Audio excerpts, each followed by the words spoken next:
J-2 et c'est aussi une première à Taputapuatea, car c'est d'ici même que sera donné le départ des 41 pirogues engagées dans cette nouvelle course de la Hawaii Kinuiv à 2017 chez les juniors hommes, seniors dames et vétérans dames.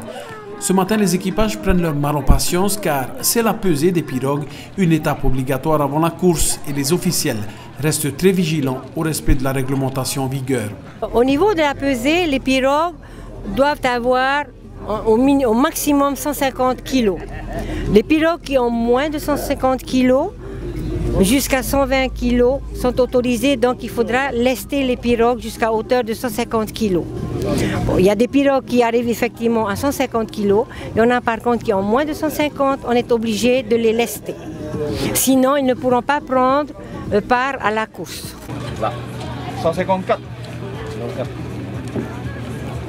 154. Alors tu enlèves l'étiquette qui est là. Au départ, ils savent déjà qu'il y a 154 kg, il y a 4 kg de plus, en plus, mais eux, ils sont déjà conscients que c'est 150 le poids initial.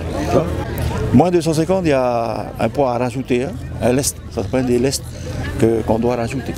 Voilà. Vérifier? Vérifier et contrôler à l'arrivée, même au départ, contrôler. C'est dans une belle ambiance que les préparatifs se déroulent avant la course. Chaque équipage procède aux différents réglages que leur impose leur constructeur de Va'a.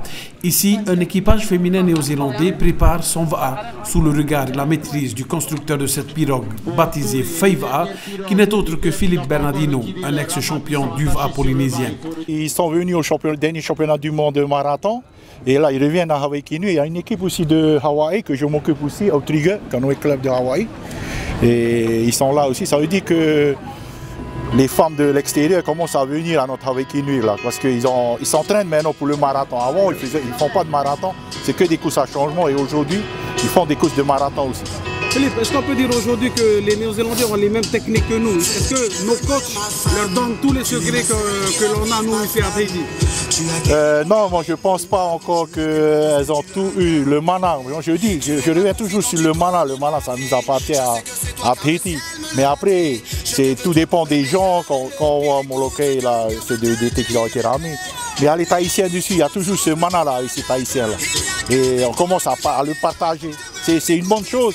Plus on va partager, plus les équipes étrangères vont venir dans notre sport. Il faut le partage. On n'a pas peur de se faire dépasser un jour? Non, moi je dis si le jour on se fera dépasser, ça veut dire qu'on est devenu feignant. Afin d'accueillir au mieux cette course de Va'a de haut niveau dans la commune de Taputapuatea, le maire et son conseil municipal a dû mettre les moyens en œuvre pour que tout soit fin prêt avant le jour J. Il y a 4 ans, il y a une décision qui a été prise que les 2 autres communes prennent en charge les départs des juniors. Donc chaque commune doit se préparer à tout. La restauration, l'hébergement, l'emplacement des pirogues, tout. Alors cette année, c'est la commune de Taputapuatea qui prend en charge. À cet effet, une dizaine de jeunes bénévoles de Taputapuatea ont été interpellés pour faciliter la pesée de Va'a, des jeunes motivés qui travaillent sous le regard de Mamie Jeannette, qui n'est jamais trop loin. La fédération s'est déplacée pour se réunir avec Tavana et toute l'équipe communale pour prendre une décision du site. Okay. Alors on a pensé 2 sites, ici ou le marin. Ah, c'est trop loin le marin, donc c'est ici. Donc ce prolongement, c'est pas énorme, voilà. Ça a été décidé que le bateau Tahiti Nui allait accoster ici à Taputapuatea. C'est la joie pour une première, d'ailleurs elle était là. Elle a déposé ce matin 20 pirogues. Jeudi, le rendez-vous est fixé aux alentours de 5h30 pour un départ prévu à 6h30. Une course qui sera à suivre en direct à la télé, mais aussi sur les réseaux sociaux, comme sur le site Facebook de la commune de Taputapuatea. La course se passera jeudi à 6h30 du matin, avec un départ ici en face, comme vous le voyez, vers le marais, contourner la balise, revenir, sortir par la passe Iriru, par le large, rentrer par la passe Te Avamua et direction à la piscine pour l'arrivée.